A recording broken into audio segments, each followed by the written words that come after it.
Well, we are in the middle of a series called None, and by the way, the spelling is pretty important on this one because if you're telling your friends, man, I've got this sermon series at my church, it's so helpful.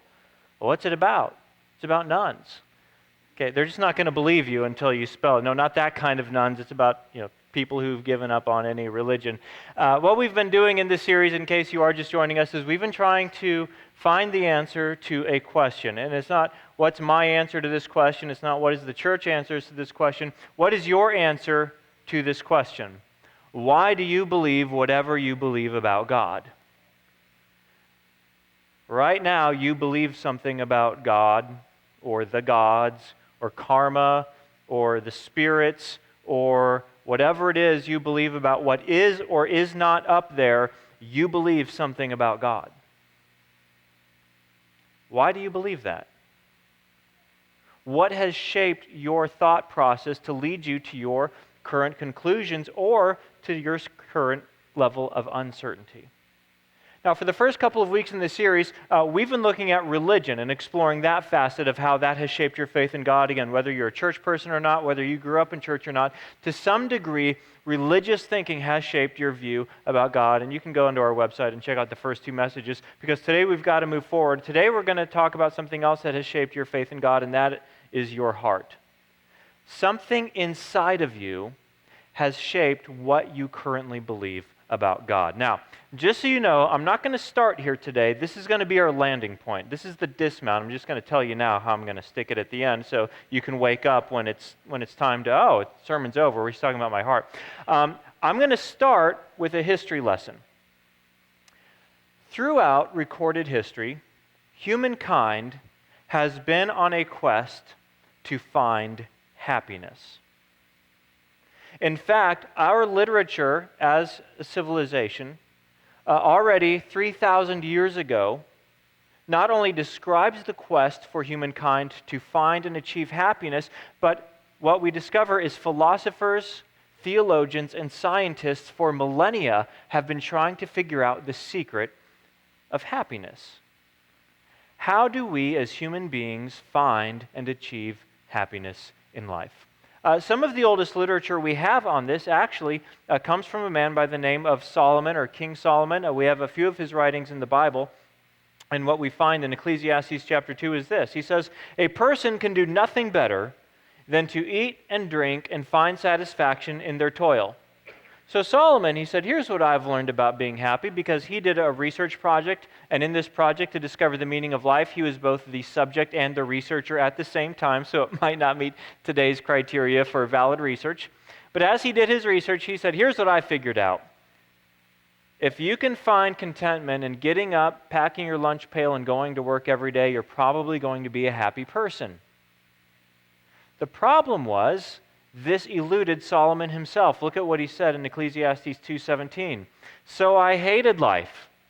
Okay, that might make your conclusions a little bit suspect, buddy. "So I hated life because the work that is done under the sun was grievous to me. All of it is meaningless, a chasing after the wind." Now, if you have to know the context to appreciate this. Solomon accomplished more than we combined will ever accomplish in our lives. He was that successful. He was more influential than we will be influential. He was wealthier than all the wealth in this room combined. He accomplished, he achieved, he got further in life than almost anyone in any generation got in life. And when he got to the end of his rainbow, he found out that the pot of gold did not bring him happiness. It did not bring him joy. This is not written from a fear of missing out. This is written from the disillusionment of attaining everything there is to attain and discovering that it does not bring happiness. Now, modern research actually backs up what Solomon discovered nearly 3 millennia ago. Namely, modern research shows that there is very little correlation between wealth and satisfaction. There is very little correlation between forward progress and accomplishments and happiness. So, as people tuned in and dialed into this, they took what Solomon said and they evolved his theories a little further. A few centuries after Solomon, the Stoic philosophers came along. And when they looked at the meaning of life and how to become happy, I think someone who summed it up best is the first century Stoic philosopher Epictetus, who said, "Do not seek to have events happen as you want them to, but instead want them to happen as they do happen, and your life will go well." To which we say, "Thank you, Yoda." What does that mean? Well, the Stoic philosophy basically said, okay, don't get your hopes up, and if life doesn't go your way, just make up your mind that that's how you wanted your life to go. Don't try and change the world around you. Just lower your expectations to meet reality, and then you'll be a very happy person because you'll never be disappointed. That was the Stoic philosophy. Now, they perhaps took their findings a little bit too far, or their research a little too far in their conclusions, because modern research shows that there actually is a correlation between your external circumstances and a person's reported happiness. Specifically, modern research has shown that the health and quality of your friendships and relationships greatly influences your happiness. So it's not entirely just lower your standards to meet reality, because external circumstances do shape your happiness and do shape your joy in life. Now, with all of these centuries of research to draw on, and with all of our modern social and scientific knowledge, you would think that by now, after all these millennia of human civilization, we would have a better handle on happiness than we currently have. Especially as Americans. Should we not be the happiest people in human civilization? Think about it. Our country was started 240 years ago basically as a giant social experiment. What would happen if we created a culture that guaranteed certain rights? Life, liberty, and the pursuit of happiness. As an American citizen, you have life guaranteed, liberty guaranteed, happiness. You're free to pursue it. Maybe it's hiding at the bottom of that unicorn frappuccino you just bought.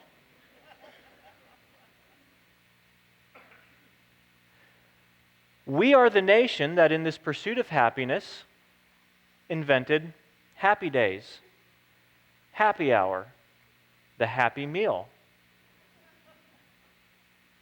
Happy Campers,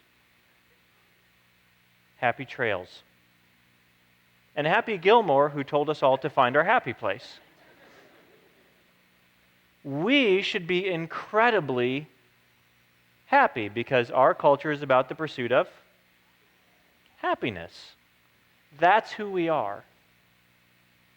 How's the pursuit going? Research shows not very well. Janice Whitlock is a research director at Cornell University. She's got some astonishing findings. She said, if you were born in America, you learned early that happiness is not only your right, but a national obsession as well. Indeed, not only do we individually spend huge amounts of time, energy, and money becoming and staying happy, corporations spend equal amounts of these convincing everyone that they are not happy enough and deserve more. The Western relationship to happiness is indeed an odd one.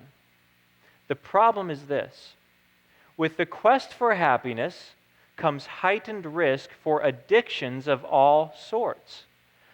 The science of addiction reveals that whether someone struggles with substance abuse or one or more of the large variety of process addictions present in our culture, such as food, sex, gambling, self-harming behaviors, or even excessive internet usage or workaholism, the payoff is the same: increased levels of feel-good chemicals. All these behaviors increase levels of circulating happiness chemicals such as dopamine, serotonin, and norepinephrine, at least for a short while. Of course, like most drugs, we require more of them over time to get the same rush. Unfortunately, meeting the body's ever-increasing demands for more is unsustainable and unhealthy. That's the result of our cultural experiment. So here's the question that I have for you this morning. And don't say it out loud. This is a rhetorical question because that always weirds people out when you talk at the wrong time in church. Are you happy? Now, that's such an odd question to answer, and it's kind of a superficial question. Are you content in life? As you look at the entirety of your life, are you a person who feels great satisfaction and contentment? Are you happy? Or do you notice quite a bit of discontent in your life? Exhaustion? Frustration? Concern? You're an American, most of us. Is it working? Are you happy? Now, historically speaking, I think one of the people who did the most good in helping us figure out the happiness mystery was an early 5th century Christian theologian and philosopher by the name of Augustine. We call him St. Augustine today. And he said something very helpful when it comes to understanding our internal happiness. Augustine said, "For when we ask whether somebody is a good person, we are not asking what he believes or hopes for, but what he loves." Now, let me tell you what Augustine believed about happiness and what he believed about the human heart. Augustine believed that the reason why we look at people and believe they are virtuous simply has to do with what it is that that person loves. For example, if we look at a person and say, "I admire that man because he is courageous," Augustine would say, well, all that means is he loves the well-being of someone else more than he loves his own security. And because he loves the well-being of his neighbor more than his own security, he is a courageous man. Or the same thing with someone who is just a generous person. They look at the needs and lack of someone else, and because they have so much love in their heart for that person, they do something that compromises their own path to more, their own path to success, and they give up what they have in order to help someone else. According to Augustine, all of your behavior is driven by what you love. Now, this is in stark contrast with the pattern given to us by American society. Here's basically our predictable approach to happiness. When we are young, we think that happiness is a destination I will get to, and so we begin the pursuit. And you define whatever the finish line looks like in your life, the right lover, the right spouse, the right job, the right career, the right amount of money, the right home, the right future, the right friends. You just define it, and you begin your pursuit of it. Now, in the early stages, you might not even be aware of how discontent you are because you have so bought into the thinking that when I get there, I'll get happy, and because you're getting closer to there, however you define there, you don't even notice how discontent you are because you're getting closer to there. However, some of us do not get there.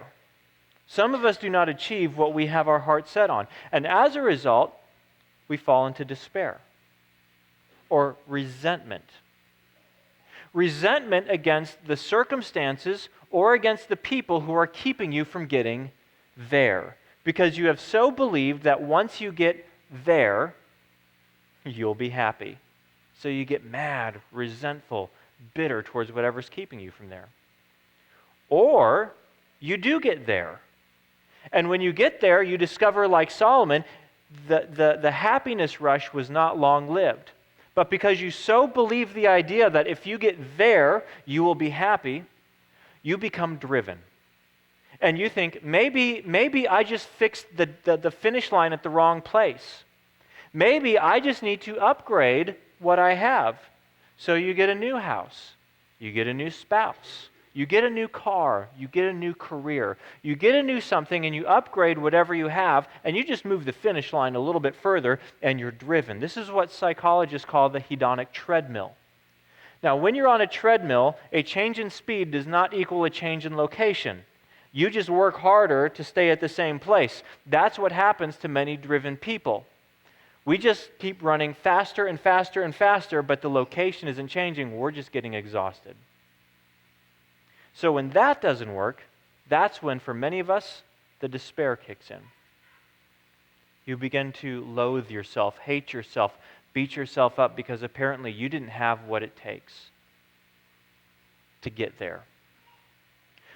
Not everyone falls into despair. Some people turn to altruism, to benevolence, to being a good person and helping the needy, helping those who never made it there and they didn't make it as far as you did. So you just turn around and say, well, I'm going to become a good and noble person, and I'm going to be a blessing to others.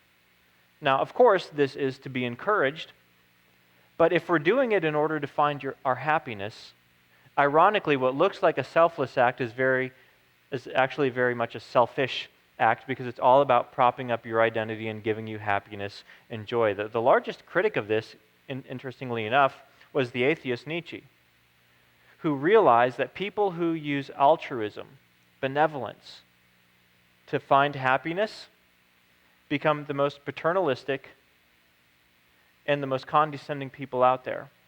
Because they're either looking back at their former unenlightened self, or they're looking around at all the other people around them who aren't as enlightened as they are, and looking down on them and propping themselves up by what they do. So it's a selfish act, not truly a giving act, if you're using that to find your happiness. Some people just become cynical by the whole thing. We realize that, like the Stoics, there is no happiness to be found. Lower your expectations, become a realist, and you become a little bit bitter, a little bit cynical. Of course, this also causes you to look down on other people who aren't as ironic and cynical as you are, and sophisticated as you are.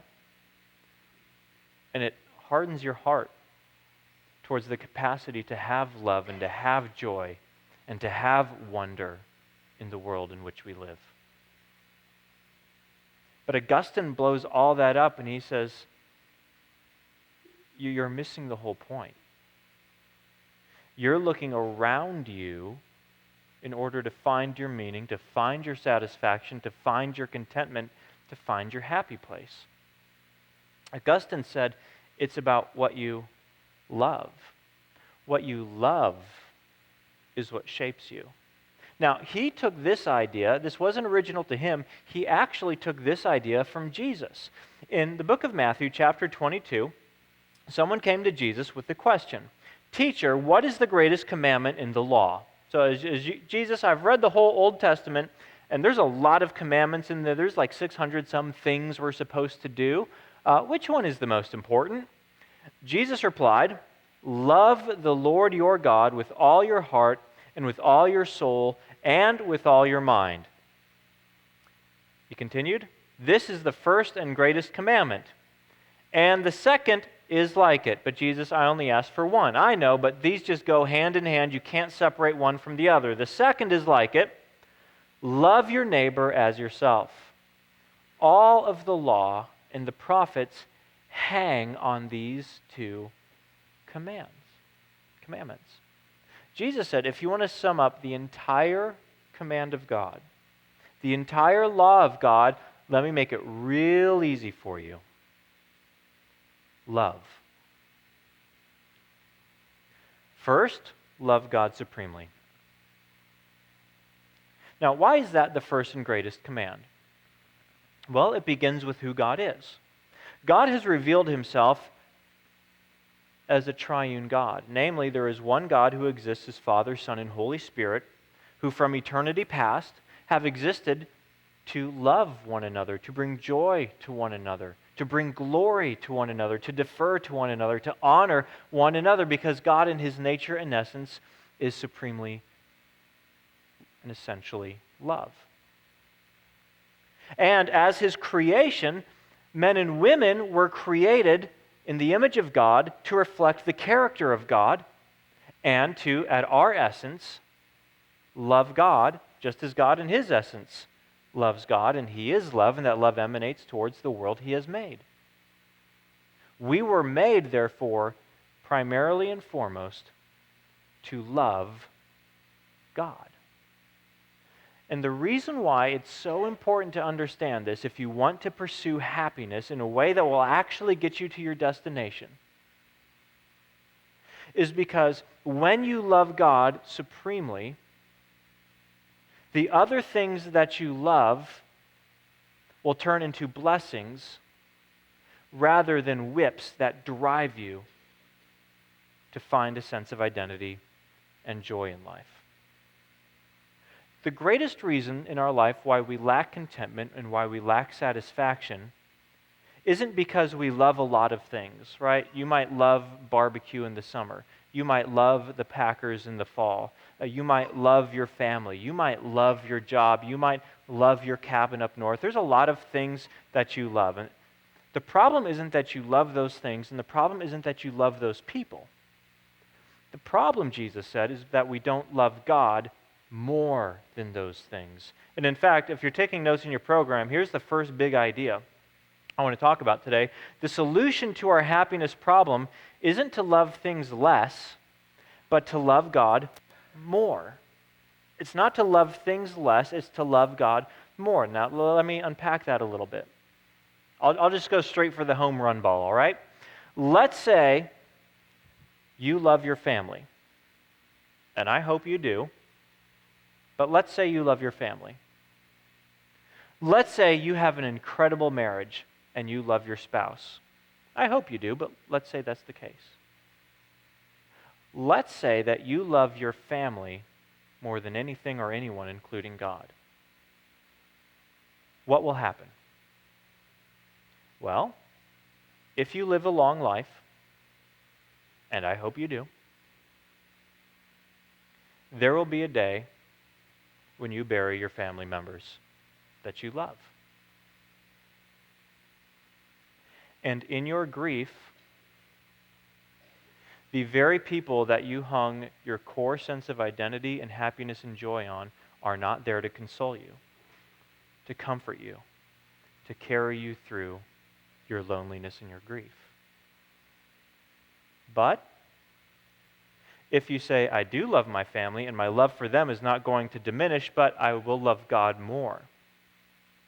You don't love your family less. You don't love your spouse less. You just elevate God to an even higher level.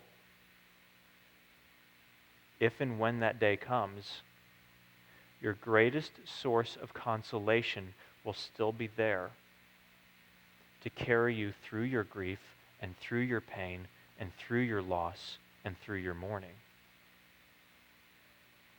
Now, you can see how this works on every level of life, this St. Augustine idea that the order of your loves matters. If you love your work more than you love your family, your career will come at the expense of your family.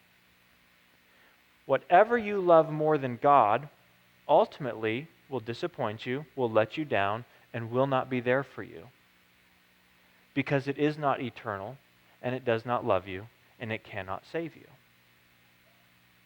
Augustine believed, and Jesus confirmed this, the solution to our happiness problem as a people isn't to become stoic and lower our expectations. By contrast, it's to set our love on God higher. And by the way, this doesn't diminish your enjoyment or love of anything else. This heightens your love and enjoyment of everything else. Because when God is the greatest love of your life and the greatest love of your heart, now the other things that you love, your work, your family, your cabin up north, the Packers in the fall, whatever it is, I don't know if it applies to that one, but the rest of them, it heightens your joy and satisfaction in those things because now you can receive them with great thanksgiving and gladness and appreciation to God, who is a good Father in heaven, who is gracious in His blessing and generous in His grace, who sustains us every day. It makes you appreciate the air you breathe. It makes you appreciate the budding trees and the growing, blooming flowers this time of year.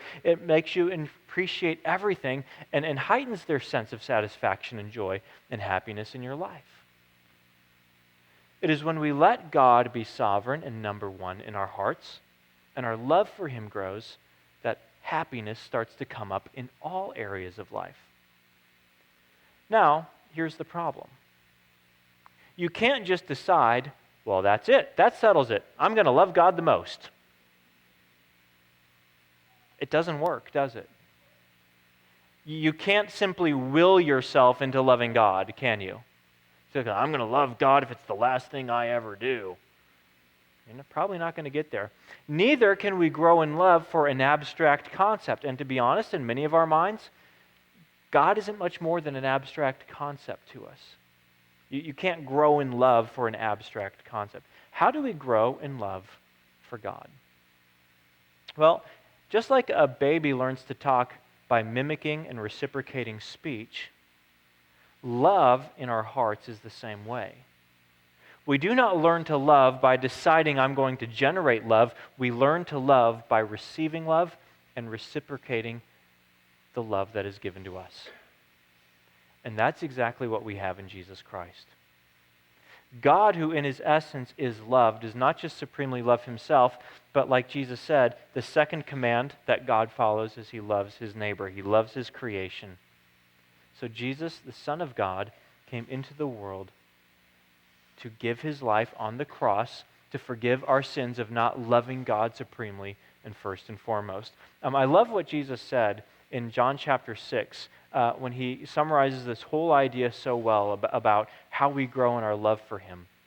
Jesus said, "Do not work for food that spoils." Now, he doesn't mean don't go to work tomorrow because we have to eat and live indoors, and the Bible talks about that. What he's talking about is ultimately finding your supreme meaning, identity, purpose, and satisfaction in life. You're not going to find it in something that is temporary. Money, it's great, but it's temporary. Food, great, temporary. Relationships, great and temporary. Ultimately, do not do your work for what spoils, but for food that endures to eternal life, which the Son of Man, that's how Jesus referred to himself, will give you. So Jesus said, there is food you can have, and it will not spoil. Now, food is something that sustains us. Food is something that gives us joy if you make it right. Hot Pockets might not give you joy, but good food that's not made in a microwave gives you joy. Jesus said, I have food that will give you joy and that will sustain you. What is that food? He says in verse 35 of John 6, then Jesus declared, I am the bread of life. He doesn't say, I dispense the bread of life. He said, I am the bread of life. I am the food that sustains you. I am the bread of life. Whoever, now the New Testament, if you don't know, it was written in Greek because it was written in the first century. Do you know what this word literally means in English? Whoever. That's all it means. It means it doesn't matter who you are, it doesn't matter your background, see, that's what a seminary education can get you. It doesn't matter who you are, whoever. You qualify. Comes to me, Jesus said, will never go hungry. Now, he's not talking about physical hunger. He's talking about the hunger of our souls, the discontentment of our lives, the dissatisfaction we have with the world. Jesus said, if you come to me, and I am the bread of life, you're not going to go hungry, and if you believe in me, whoever believes in me will never be thirsty. Now, I love that he used the metaphor of bread here, because bread cannot be consumed to sustain us and give us joy. And you know how fresh bread is? When I drive past the bread outlet and it's bread day, that's half of heaven smells like fresh baked bread. The other smells like a brisket being smoked, all right? So somehow, and if it's not that way, I'm sure it'll be better somehow. I don't think that's possible. Bread cannot be baked unless grain dies. And not only does the grain have to die, it has to be broken. And only when it is broken can it nourish us and bring us life and joy and satisfaction. Jesus said, I am the bread of life. And the only way for you to have abiding satisfaction and peace and life is for me to die, is for me to be broken, for my body to be broken on the cross. And it was after Jesus declared that I am the bread of life, he did go to Jerusalem. He did go to the cross. His body was broken for you. His blood was shed for you. And the reason why he gave his life on the cross was because our sin of not loving God supremely is a sin that completely alienates us from God, which is why our other pursuits of happiness ultimately lead us empty. We were made to adore God and to enjoy God and to live with Him forever. It's what we were made to do. And so to fail to do that is to separate ourselves from God, and just as forgiveness cannot be given unless someone pays the debt, Jesus said, I will pay the debt, I will give my life, I will shed my blood.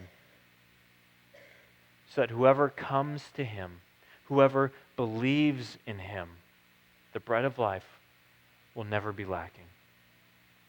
Now, here's how this helps us find satisfaction. First, it softens your heart. See, if you become cynical or one of those other pursuits of happiness, ultimately it ends up hardening our hearts. If you're driven, that can harden your hearts to the true joy of life. If you come to Jesus, it softens your heart. Do you know why? Because when you come to Jesus, you have to admit, I am so sinful that the only way for me to be right with God was for Jesus to give up His life on the cross. We become humble. We see ourselves for who we really are. Yet when you see His great love for you, that He values you so much, that He was glad to do it, it gives you a meaning and a satisfaction that no circumstances on earth can ever touch or take away. He is the bread of life. So here's what that means. Jesus said, blessed are those who hunger and thirst for righteousness.